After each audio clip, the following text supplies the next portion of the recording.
The Kalb Report is funded by a grant from the Ethics and Excellence in Journalism Foundation.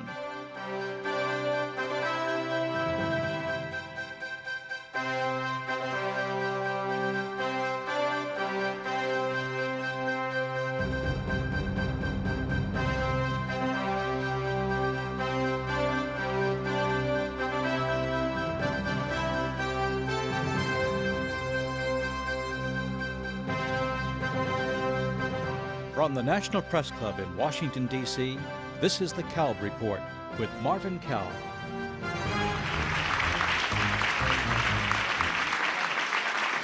Hello and welcome to the National Press Club and to another edition of the Kalb Report.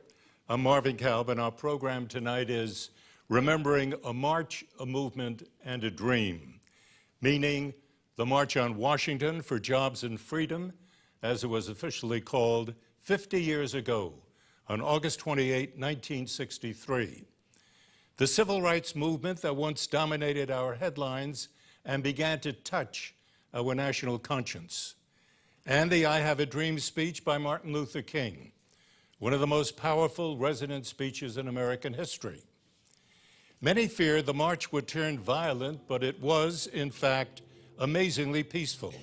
Here in black and white, on television and in reality, 250,000 people bound together in a moral march for jobs, equality, justice, probably up to that time the largest demonstration on the Washington Mall ever. I was there to help cover this story, one in a small army of CBS reporters. I remember being aware as I looked out at that swelling crowd that this was more than a news story. It was also a special moment in our national history, open for the world to behold. As we mentioned before, this is one of the open wounds of a democracy, and if it goes well, you look good throughout the world, but it's a risk that you run. And you're as open here on this march as we were when we talked openly and freely about the space shots. If any of those had gone bad, we would have looked bad, but if they go well, it is one of the tributes of a democracy, and it's the thing that stands out right here. Roger, now back to you. Now, 50 years later, I am gray, and the world, I hope, is wiser about inflammatory issues such as racial and economic injustice. For a discussion of the march, the movement, and the dream, we are joined by 3 civil rights leaders, 2 journalists, and 1 college president. To my far left, only in geography, sir, John Wilson, the 11th president of Morehouse College, Martin Luther King's alma mater, the only private liberal arts college in the country dedicated to the education of African American males. For 4 years, Wilson served President Obama as executive director of the White House Initiative on Historically Black Colleges and Universities. He's also held top positions at the Massachusetts Institute of Technology and the George Washington University. To my far right, again, only geography, Andrew Young, who was a close and trusted aide to Martin Luther King.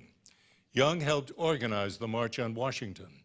In addition, he was a former congressman, a former mayor of Atlanta, and a former ambassador to the United Nations. He's currently a professor at the Andrew Young School of Policy Studies at Georgia State University. Again, to my left, Gwen Ifill, reporter who co-anchors the PBS NewsHour. She's also moderator and managing editor of PBS's Washington Week. She has covered 7 presidential campaigns. She's moderated 2 vice presidential debates. And before that, she worked for NBC, the New York Times, and the Washington Post. And in this business, she is regarded as one of the best. To my right, Julian, one of the leaders of the civil rights movement. While a student at Morehouse College, he helped found SNCC, the Student Nonviolent Coordinating Committee. In 1998, he was elected chairman of the NAACP, the National Association for the Advancement of Colored People. He was also elected to the Georgia House and Senate. He's been a radio and television commentator, and currently he's a professor at both American University and the University of Virginia. To my immediate left, a man often described as the conscience of the U.S. Congress, John Lewis, a congressman from Georgia since 1986. At age 23, one of the first to speak at the March on Washington. In fact, he's the only surviving speaker. He took a leading role in organizing sit-in demonstrations, fighting Jim Crow laws, joining the Freedom Rides, getting arrested and severely beaten time and time again, trying always to this day to build what he calls a beloved community in America. And to my immediate right, Dorothy Gilliam, former president of the National Association of Black Journalists. After a number of reporting jobs with black newspapers and magazines, she joined the Washington Post in 1961, the first black female journalist at the paper. She's been a fellow at the Freedom Forum at Columbia, at the Institute of Politics at Harvard, and she's been a fellow at the George Washington University School of Media and Public Affairs. Let me start with the memories of those who are actually among the leaders at the March on Washington, Congressman Lewis, Ambassador Young, and Julian Bond. And Congressman Lewis, after so much violence against you personally and against many others in the black community, how did you come to feel that nonviolence was the way to go? Well, as a student in Nashville during the late 50s and the early 60s, we were taught the way of peace, the way of love, the way of nonviolence. Every Tuesday night at 6:30 p.m., a small group of students from Fisk University, Tennessee State, Morehouse Medical College, Vanderbilt University, Peabody, American Baptist Theological Seminary would come together and we would study the teaching of Gandhi. We would study what he attempted to do in South Africa, what he accomplished in India. We would study Thoreau in civil disobedience. We studied the great religions of the world. We had a wonderful teacher, a man by the name of Jim Lawson, and he imbued us with the way of nonviolence. Many of us during those early days accepted nonviolence as a way of life, as a way of living, not simply as a technique or as a tactic. And that became the way of the Nashville movement. Thank you, sir. Ambassador Young, I think all of us who were at the march realized that we were experiencing something very special. I wonder what it was about the march that left you moved. First place, coming out of Birmingham, we didn't think much of the march. We thought the movement was in the streets, and we'd had 5,000 students take over the city. We collapsed the economy. We got an agreement from 100 businessmen to change the segregation laws of Birmingham, and we figured the fight was over for us. This was a Sunday school picnic. The students in Birmingham who got out of jail wanted to do a march on Washington like Gandhi's Salt March to the Sea. And they wanted to get out on Highway 11 and just start marching, taking it town by town. And it was Ifill of Randolph that appealed to Dr. King and sent Bayard Rustin down to try to talk a little sense into us. We were what you used to call back then Freedom High. Bayard made sense, but there was nobody in Birmingham that was particularly enthusiastic about the March on Washington. James Bevel, who I think was probably the main ideologist behind the march, wouldn't even come. I was not coming until Dr. King called and said, "You and Gene better get on a plane and get up here, you'll be sorry." And so it was a kind of a militant arrogance that infected us. And the march itself, the effect the march once itself, you were there? I was worried that it wouldn't do anything. There'd been a lot of, John can tell you, there was not a lot of harmony. SNCC wasn't that anxious about the march. You know, the NAACP and the Urban League didn't want the march for different reasons. And so it didn't look like it was going to be fun till the people started. And when the people, I mean, I was out there on the lawn at 7 o'clock in the morning when the buses started coming in. And when they started coming in singing freedom songs, from just about every direction. I mean, it just, you couldn't hold back the tears. You realized that this was something special. And what I think it did was, it took a Southern black movement, and with the kind of Telstar imaging that and television, it made it a global phenomena. Julian Bond, you were all, and you were talking about SNCC a moment ago, so impatient for justice. And yet, your leaders, any number of them, seem to be preaching patience, appealing to white America to catch up, to get the message. And I was wondering if you yourself felt at some point that it wasn't going to happen, that you were frustrated. No, I've always been an optimistic person. I've always believed the best thing can happen, and usually, so far anyway, it has happened. You know, there are ups and there are downs and so on, but I've always believed the best thing could happen. But Andy is right. The people in my organization, and John's organization, he was the chairman, were suspicious of the March on Washington. We thought it was a diversion from what we've been doing. We were organizers. We went into the rural South and sharecropper shacks and helped people to have the courage to register to vote. And we thought the March on Washington would take us away from this kind of activity, but we did it. And I had the same feeling that Andy did. I got to the mall early in the morning and didn't see anybody there. But people came and they came and they came, and the numbers grew and grew, and it became something greater than anything I had anticipated it would be. Dorothy Gilliam, in an oral history that you gave, you painted a very stark picture of civil rights America, of segregated America. You spoke of old, nasty, bigoted, racist whites, their look of hatred toward you and other blacks. The culture, you said, was to kill a black person if they made a misstep. And I'm wondering, picking up this theme that we've already heard, did you feel that the march would accomplish very much? I felt the march really was an important show of the determination of Black America for something better, a new way, a change that had to come. And I think one of the reasons that people were was such a, I thought, a quiet, focused crowd. You know, it wasn't a lot of noise and chatter. You know, people were Focused on the speeches? On the speeches, on the purpose. And so I really felt that this march, especially in the chain of events of 1963, even as it happened, was crucial, and it was going to lead to something important. Good.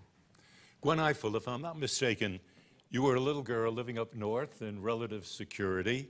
Buffalo, New York. Buffalo, New York. What were your memories of the March on Washington? What did you pick up at the dinner table? Like Dorothy, my father is a minister, and probably like your father and all black ministers, they claim to march with King. So, so he got on a bus and he came down with the preachers, and they marched in the march. He left my mom home with the kids to take care of us at home.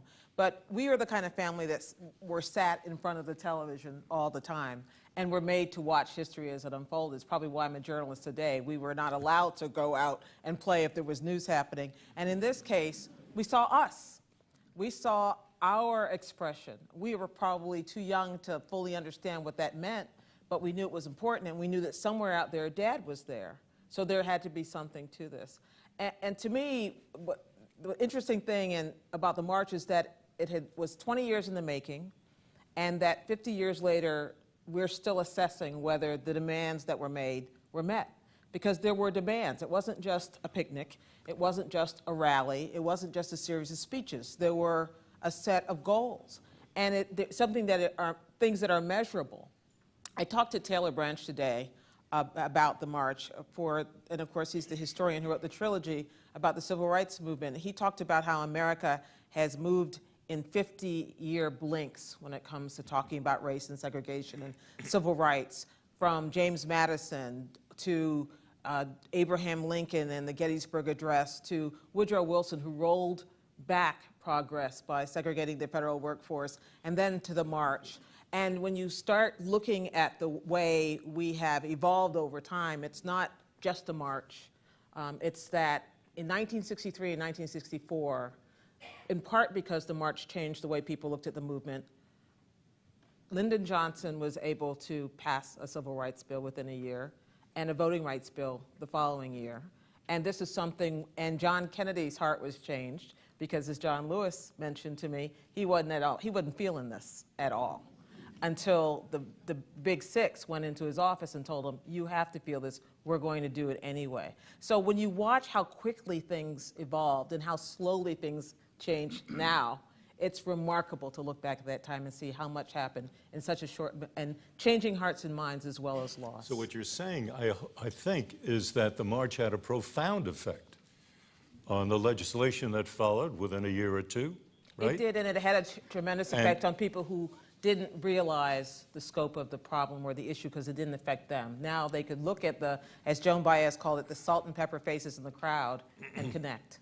Okay, but Dorothy had a rather bleak vision of America because of her experiences. I'm wondering what was yours? Our vision of America was we had to be better than everybody else. You mean you black had to be better? Well, My parents were immigrants to this country, so we were people who chose to be Americans. So we're great patriots. The idea of coming to this country was and making a decision to transplant your family to make your life better was great. But we were also taught that it didn't come to you just like that you had to work for it, that you couldn't sit back and expect it, and that you had to excel in order to get maybe the same thing. And I learned many years later that sometimes it helps to be underestimated. You can take advantage of that too. Dr. Wilson, at Morehouse College these days, when your students think about the March on Washington, are they thinking just about the King's speech or about the message of that day?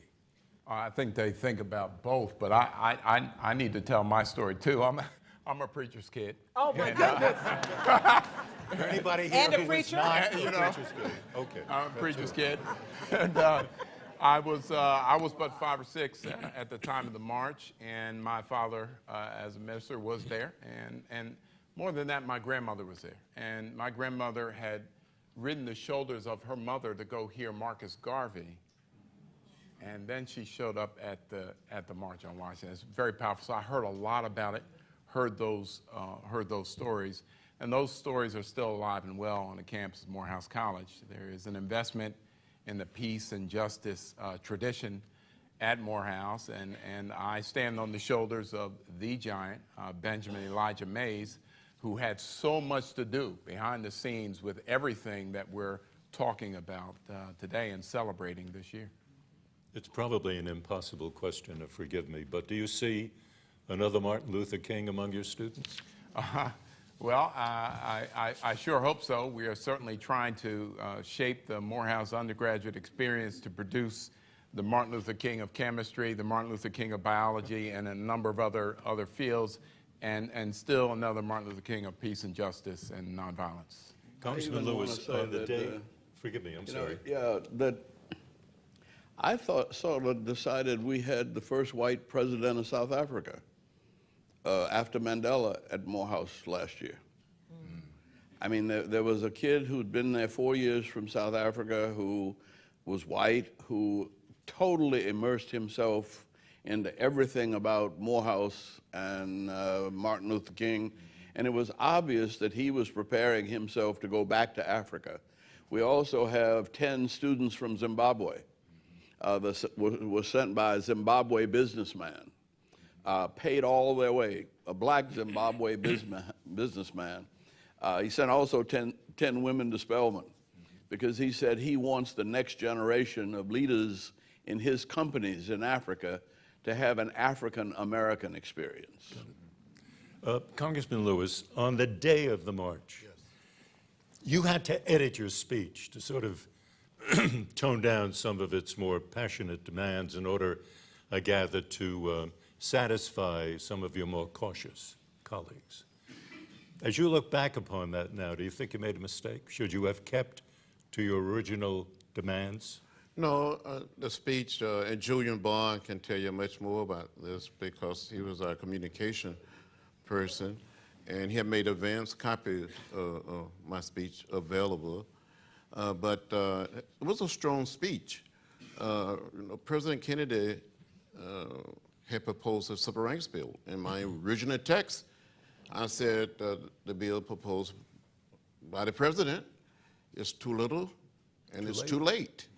And then much further in the bill, I was reading a copy of a certain newspaper, and I saw a group of black women in Southern Africa carrying signs saying, "One man, one vote." So in my March on Washington speech, I said something like, "One man, one vote is the African cry. It is ours too. It must be ours." The Kennedy administration took the position that if a person had a 6th grade education, he should be considered literate and should be able to register to vote. Those of us in the Student Nonviolent Coordinating Committee took the position that the only qualification for being able to register to vote in our country, especially in the American South, should be that of age and resident. And so many people in SNCC started wearing those buttons, "One man, one vote." And then much further down in the speech, I said, "You tell us to wait. You tell us to be patient. We cannot wait. We cannot be patient. We want our freedom, and we want it now."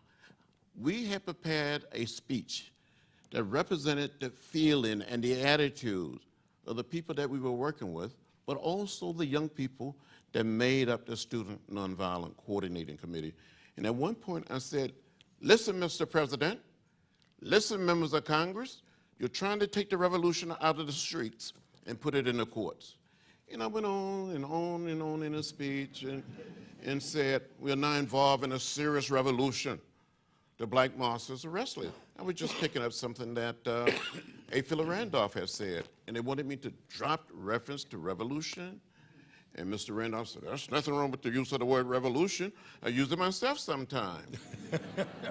And then I said, the party of Kennedy is the party of Eastland. Eastland was the chair of the Senate Judiciary Committee for Mississippi, real segregationist. And I said, the party of Jarvis, the liberal senator from New York, is the party of Goldwater. Where is our party? And then I questioned, I said, I want to know which side is the federal government on?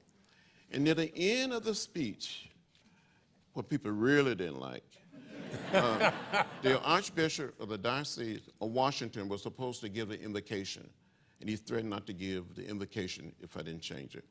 It says something like, "If we do not see meaningful progress here today, the day may come when we will not confine our marching on Washington, but we may be forced to march through the South the way Sherman did, nonviolently." It's, "Oh, John, you can't say that.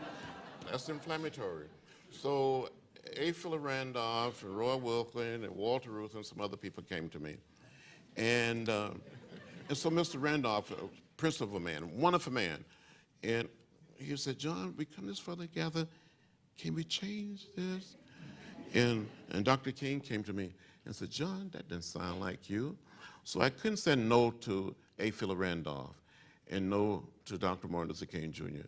These two individuals I admired, and I loved them. And so we changed that, and at the end of the speech, rather than making any reference to Sherman or marching through the South, I say, if we do not see any meaningful progress here today, we will march through Danville, Virginia, through Jackson, Mississippi, and several other places, really. But Julian, you remember? I remember all that. And I'll tell you, the civil rights organizations that supported the march were asked to donate staff to the march, to staff the march. And I was donated to the March on Washington Committee. And one of my tasks was distributing John's speech, the original speech, to members of the press who were seated down below Lincoln, still above on the steps there. And I passed out these copies of John's speech. And I pointed out to them that John would be the only speaker speaking that day who talked about black people instead of Negroes or colored people, as was the fashion. I thought, and we thought, that this demonstrated how militant we were and how different we were and better and superior we were from the other civil rights organizations. I have to say, none of the reporters paid any attention. What did you mean by militant? Well, I meant just aggressive. I didn't mean anything harmful or violent. I've always been upset by people who say, well, they're so militant. because they equate it with violence.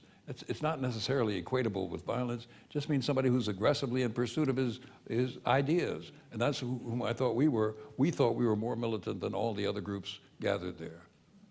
What was the magic of Dr. King, Congressman? Well, Martin Luther King Jr., more than any other leader of our time, had the capacity and the ability to inspire, but also to get people to share the vision. And the day he spoke, he delivered a speech, but near halfway through, he started preaching. He delivered a sermon also. It was two in one, Andy, will you say that? 2 for 1, or 1 and 2? But anyway, he got down there and he said, I have a dream today, a dream deeply rooted in the American dream. He knew he was preaching. He turned those marble steps of the Lincoln Memorial into a modern-day pulpit. Yes. But the real speech, and I downloaded it here to show off.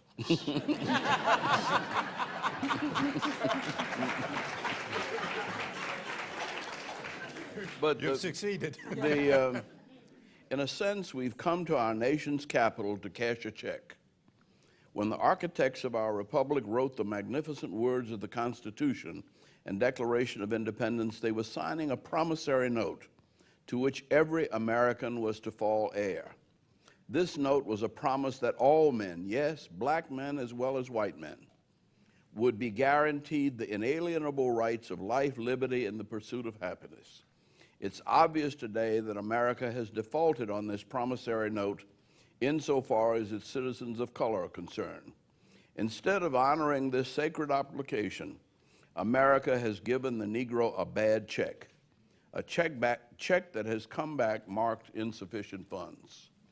Now that was totally ignored by the press, but that was the message of jobs and freedom.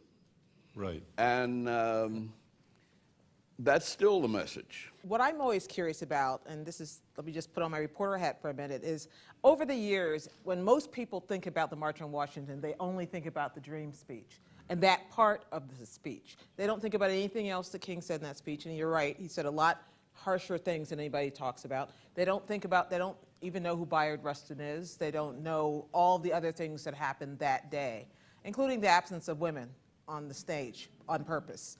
And I find it, I wonder whether you, and there was an interesting story in the Washington Post this weekend about how the Washington Post even missed the dream part of the speech. Yeah. They just completely missed it. They were so much looking for violence, that they didn't see it. So I'm wondering how they saw it, having been there, but then they noticed how much the white press missed the story. Well, what I want to do is to address that issue of media coverage of the March on Washington. And I remember at the time the 3 major networks were there. CBS covered it. We were all very proud at the time without commercial interruption. The Telstar satellite broadcast the march to Europe. The Washington Post assigned more than 60 reporters to cover that story. So it was really big news. Okay. Congressman, you once said that the civil rights movement without the media would be like a bird without wings. What did you mean by that? Well, I really meant that. Well, I know you did, but tell us what you meant. I don't, without the media, without, especially in the American South, without reporters with a pencil and pen, without the photographer, without the cameras, to bring the message into the living rooms, so people could see it, so people can feel it. How did you get that into your head, that that's the way to get the message out? We knew. Andy Young and Julian Bond would tell you that even sometimes when we had protests, when we had a demonstration, we knew that we had to do it at the same time to make the evening news, to be on the 6 o'clock, 6:30 or 7 o'clock, 10 or 11. The sit-in was so disciplined. You had these well-dressed college students sitting there, orderly, just sitting there, reading a book, writing a paper, looking straight ahead. They were well dressed. And then you had the other element that would come up and beat us, pour hot water on us. The other element? The racist element. And people saw the contrast. Mm-hmm. Or you had a Bull Connor in Birmingham using dogs and fire hoses on young children. People couldn't take it. The American people couldn't take it. And they were saying to members of the Congress, saying to the President of the United States, you have to do something. You must do something. And that's why President Kennedy called that meeting in June of 1963. And Ifill Randolph spoke up in the meeting and said, Mr. President, the black masses are restless, and we're going to march on Washington. And President Kennedy started moving around in his chair. He didn't like that idea. He said, Mr. Randolph, if you bring all these people to Washington, won't there be violence and chaos and disorder, and we never get a civil rights bill to the Congress? Mr. Randolph responded and said, Mr. President, this will be an orderly, peaceful, nonviolent protest. We came out on the lawn of the White House, spoke to the media, and said we had a meaningful and productive meeting with the president. We told him we were going to march on Washington. And a few days later, to be exact, on July 2nd, 1963, the 6 of us met in New York City at the Roosevelt Hotel. And in that meeting, we invited 4 major white religious and labor leaders to join us in issuing the call for the March on Washington. Without the media, the movement wouldn't have succeeded. We needed the press, and we came of age with many other young reporters. I had actually worked with the National Council of Churches and had a program on CBS in 1957 called Look Up and Live. And they gave me 60 seconds introduction and 90-second conclusion. And the one thing that's hard for a preacher to learn is to express something in 60 seconds. And so I was not the press secretary, but because I had worked with Look Up and Live, I was always on the preachers. Look, if you're going to make it on the news, you got to make it short. Say, and the longer the speech, in fact, I even told Farrakhan that when he went to the march. I said, look, if it's a 10-minute speech, you get news coverage. If it's an hour speech, nobody will touch it. And it's a hard lesson to learn. Julian Bond. I remembered the telephone number of the Associated Press in D.C. in Atlanta. It's 404-521-89. I've forgotten it again. Anyway, ask me when this is over and I'll tell you. The thing that I'm interested in is that Martin Luther King seemed to have a special appreciation of the pervasive power of the media. And I'm wondering how he got it. I really don't know, but I know what his genius was. He was able to talk to white and black Southerners in the common language of evangelical Christianity and know that both of his audiences would understand what he was saying, understand the references he was making, the things he was talking about. And he had this ability, which many people do not have, to talk to these disparate groups of people and make them understand.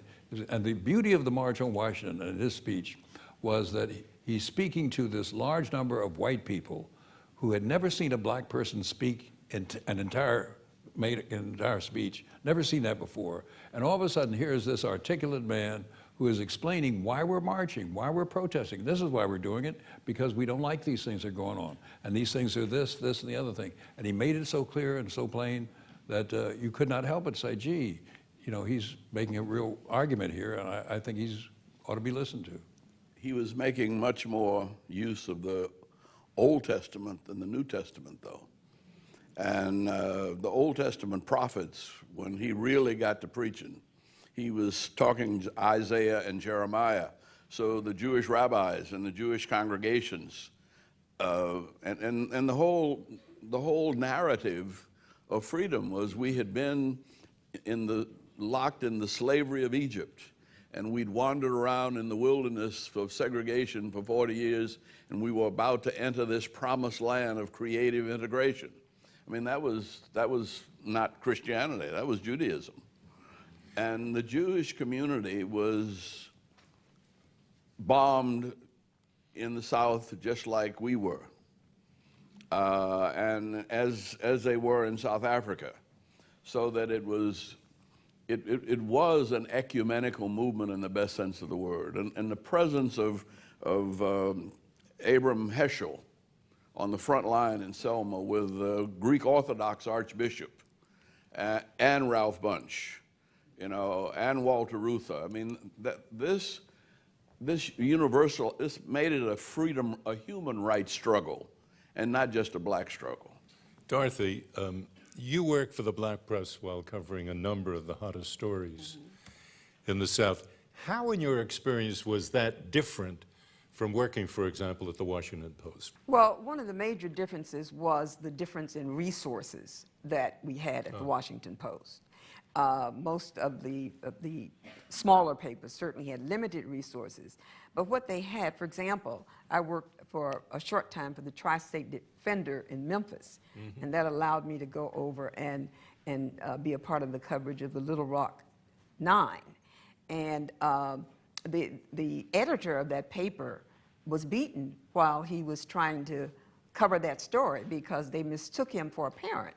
And so even though he said, "You're a rookie, stay in the office," obviously when he got beaten, I went to Little Rock. And, but we were the staff, you know, and that's one of the major differences. But I think the important thing about the black press is that they told the stories before the daily press got there. And then once I arrived at the Washington Post, very impressed by the resources. But one of the major things that was missing was enough diversity in the daily press to really help to tell the story of communities and to tell those stories well. Well, one of the questions I've got for you, and forgive me if it's a mean question, but you're talking about the resources of the Washington Post. The Washington Post had more than 60 reporters covering the March on Washington. And yet the following day, on August 29th, 1963, in the Washington Post, there was no mention of Martin Luther King nor of his speech. And I'm wondering, you were there. I know that you were not covering that. You were there as a spectator. But what's your understanding? What was that all about? Well, my understanding, trying to piece it together afterwards, first of all, the focus within the media was on the violence. When I talked to some of the reporters, the editors were giving battle plans of what to do in case of violence, how to look for bad guys, if any reporters got hurt, you know, how do we get together to get the reporters out? The whole focus was on violence, and there was no violence. But he did speak, and it was a rather great speech. So right. Where was the Post? I'm coming to that.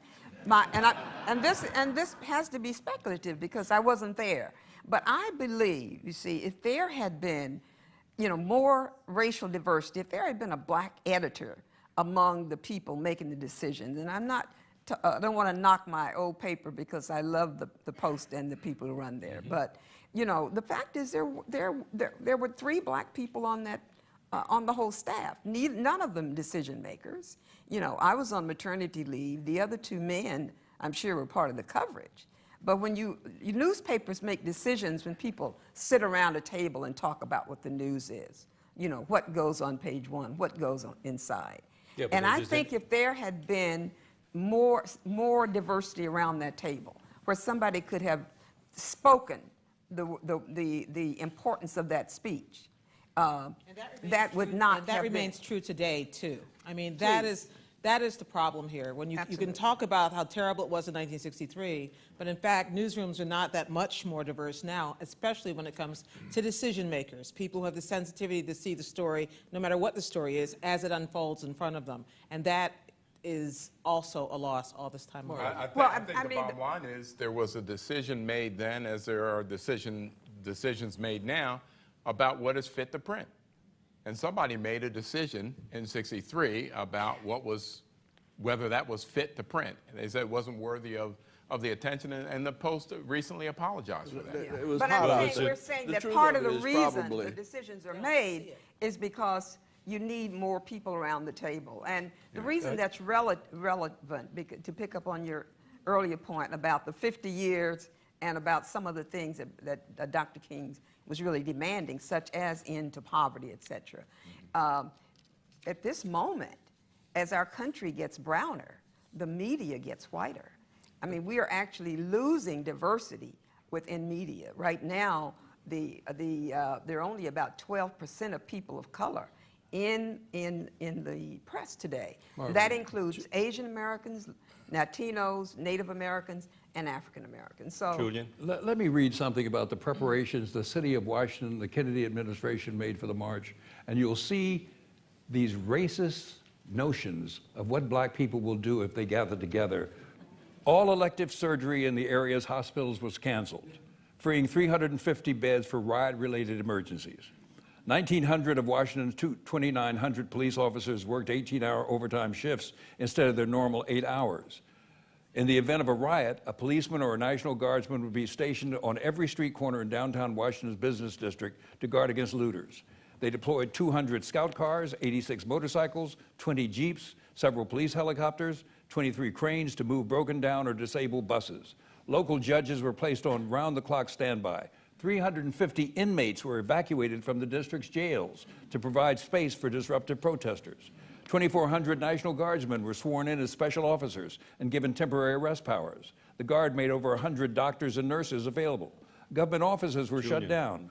Liquor sales were banned for the first time since Prohibition, and there's more. And baseball games were canceled. 2 baseball games canceled.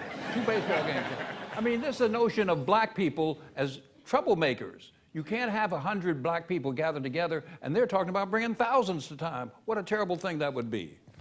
Andrew Young, in 2004, on the 40th anniversary of the Civil Rights Act of 1964, in Lexington, Kentucky, the newspaper The Herald Leader, front page, had the following, and I will quote, "It has come to the editor's attention that the Herald Leader neglected to cover the civil rights movement.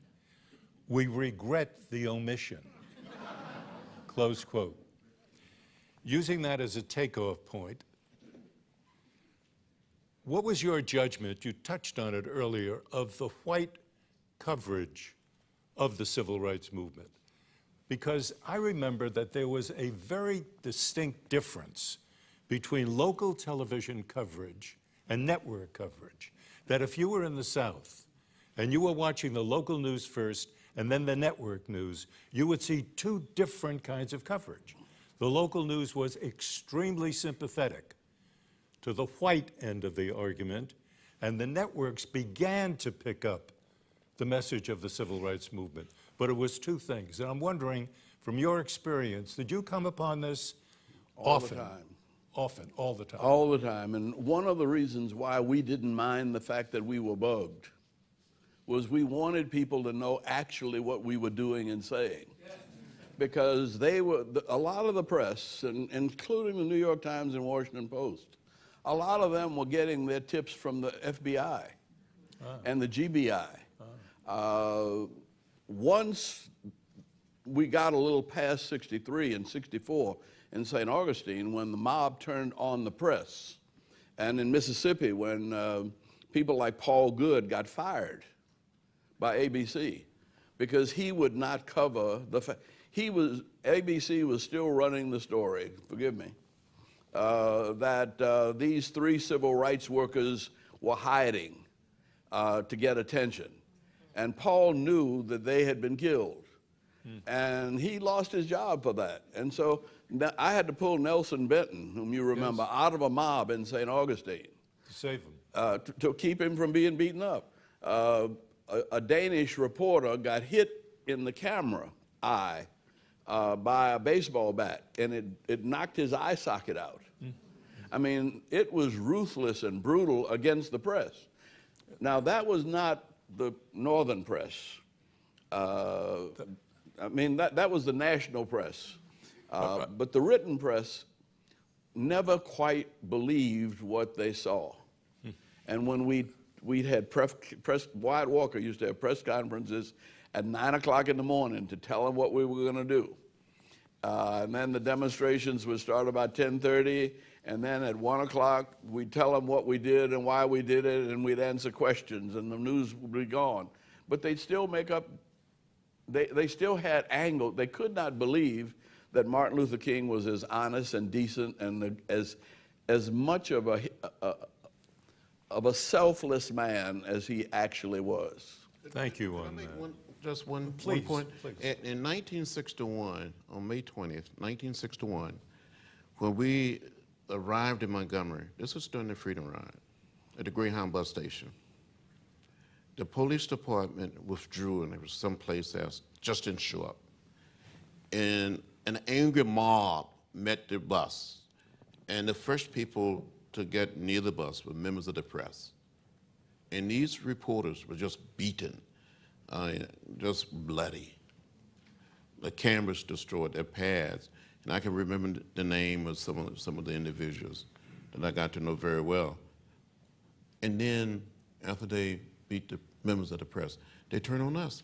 But then Julian and Andy, you come to Selma in 1965. I don't want to call the name of a major newspaper, but they even apologized, and they all feel sorry. The people that are still around and still alive. They didn't cover the march from Selma to Montgomery. And this major newspaper is located right in the heart of the South. The publisher and the editor said that was the worst mistake they ever made. They didn't cover Sunday, March 7, 1965, but it took the New York Times and Newsweek and CBS. At CBS, you had a wonderful photographer, Lawrence Pierce. Lawrence Pierce. Fearless. Carried a gun. You know, he can't see. He carried He can't a gun. see. He's carried a doing gun. this. He can't see what's behind He him. carried a gun. And he was shooting a great deal for Walter Cronkite. That's shooting film. Shooting film. Shooting film. And Lawrence said on one occasion, he said, if one of those SOBs even touch my camera, I'm going to blow him. He meant it too. But he was Gwen, a Southerner. Gwen, He was a Southerner. He was from Montgomery. He'd been with Martin from the beginning almost. Right. Gwen, give us your judgment, please, on how well did the American media do in the coverage of the civil rights movement? There's a great book by Gene Roberts and Hank Klibanoff called The Race Beat, in which they tell a lot of these stories, and they tell them well, and they admit some of the things they missed. These were the big newspapers. And there's another book written by a guy, passed away a couple years ago, Jack Nelson, who worked for the Los Angeles Times for many years. And he basically, very honestly, talks about how he didn't see it. He didn't see it at the story, and how he turned and how he began to realize it, first as a reporter, hey, this is a great story here, and then as a person watching it unfold in front of him. There were a lot of mistakes made, but I really think that a lot of it wasn't willful blindness as much as it was lack of exposure among Southerners and Northerners. In Southerners, it was protecting what they had. Among Northerners, it was, really? This is happening? Is this important? And trying to get a sense of it. The genius of the civil rights movement is knowing then and now how to get our attention. And by staging sit-ins, by staging arrests, by doing what would get them on the evening news, then people couldn't look away. And that's when these events began to happen. When you saw with your own eyes the hoses turned on the children, then it's like watching young children with victims of chemical weapons in Syria. It changes hearts and minds, and it certainly did in this country. But it also, these images were also shown around the world. That's right. And that was also a major influence on this government. You know, when the Little Rock Nine were integrating Central High School, and when, you know, my old editor from the Tri-State Defender, Alex Wilson, was beaten, his picture was on the front page of Pravda in Russia. Congressman, I'm told that President Johnson and Dr. King would discuss this matter of getting on the news and how, if a demonstration, not through any fault of the demonstrators, turned violent, how you would take that incident and make sure that it got on the news. Now, is that your understanding of what the two of them were talking about in part? I'm not so sure. Andy Young may be in a much better position, but It's my understanding after Dr. King received the Nobel Peace Prize, he came back to America, had a meeting with President Johnson, and said to the president, we need a Voting Rights Act. And President Johnson said, in effect, Dr. King, we don't have the votes in the Congress to pass a Voting Rights Act. I just signed the Civil Rights Act. He said, in effect, you make me do it. You make me do it. And Dr. King joined us in Selma, and that led. Well, actually, coming out of the White House, we didn't get in the White House until 7 o'clock at night. He waited till all the press had gone home, and we were coming out of there about 9:30, and the president's final words were that the president doesn't have as much power as you think he has, and he could not introduce civil rights, voting rights legislation. When we walked down that little road out of the West Wing, I said to Dr. King, well, what do you think? And he said, I think we got to figure out a way to get this president some power. Seriously. And was that going to be done through the media, the way in which you would? No. What, I mean, he didn't know, but it was a moral mandate that he didn't have the slightest idea. But about 3 or 4 days later, a lady by the name of Amelia Boynton came from Selma and talked to him about the fact that they couldn't have an NAACP Emancipation Day service. Banquet. And it was the regular Sunday Emancipation Day service, because Jim Clark wouldn't let them have mass meetings, wouldn't let them have political meetings in churches. Jim Clark was the sheriff. He was very mean. He was just a vicious man. He wouldn't let He wouldn't let the He dreamed mean. He got up mean. He was just. He wouldn't let her bury her husband in a church because her husband had been too political. So Dr. King said, this is where we're going. We are very rapidly running out of time. And I do have a concluding question. And I'd be most grateful for a quick answer from each of you. And I'll start with Dr. Wilson. What is the most important thing that young people, and there are many young people in this audience, what is it that they ought to know and remember and hold dear to their heart about the March on Washington? The real purpose of it was jobs, but what was behind that, I think, and what was a revelation for me is how much there was a substratum in everything that Dr. King did. It was really all about education. He was really locked in on that. And in fact, when that small group went into the White House to talk with the president, President Kennedy said, this is reported by Taylor Branch, that you really, with the kind of influence you have in the black community, you really ought to emphasize schools and getting your kids to do well in school. Okay, Page 885, Parting the Waters. Gwen, Well, I'm most struck mostly by how different things are now. The technology is such that you can get a flash mob to show up to dance in the middle of Pennsylvania Avenue if you want. But in 1963, to get 250,000 people to get to the mall, basically using bullhorns and pulpits and labor union organizing, was remarkable. And that, to me, is something which I would like for young people to understand the enormity of what it took to do that.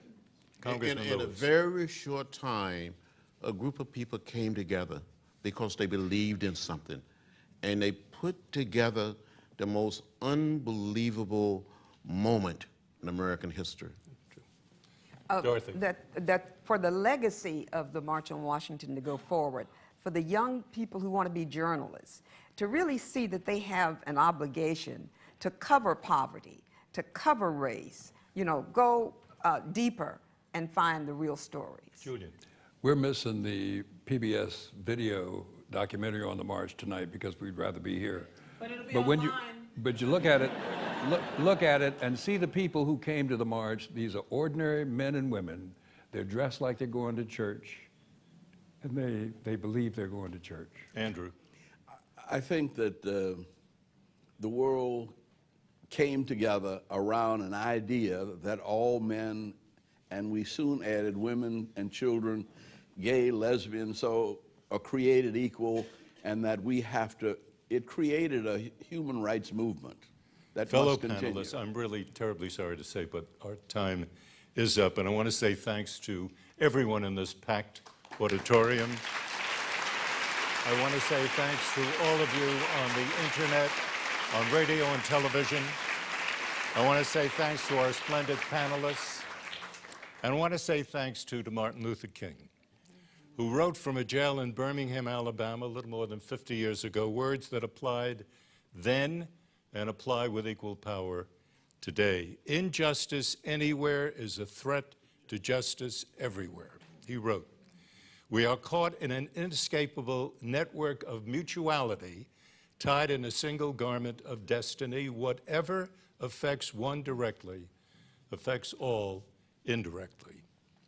And of course, he was right.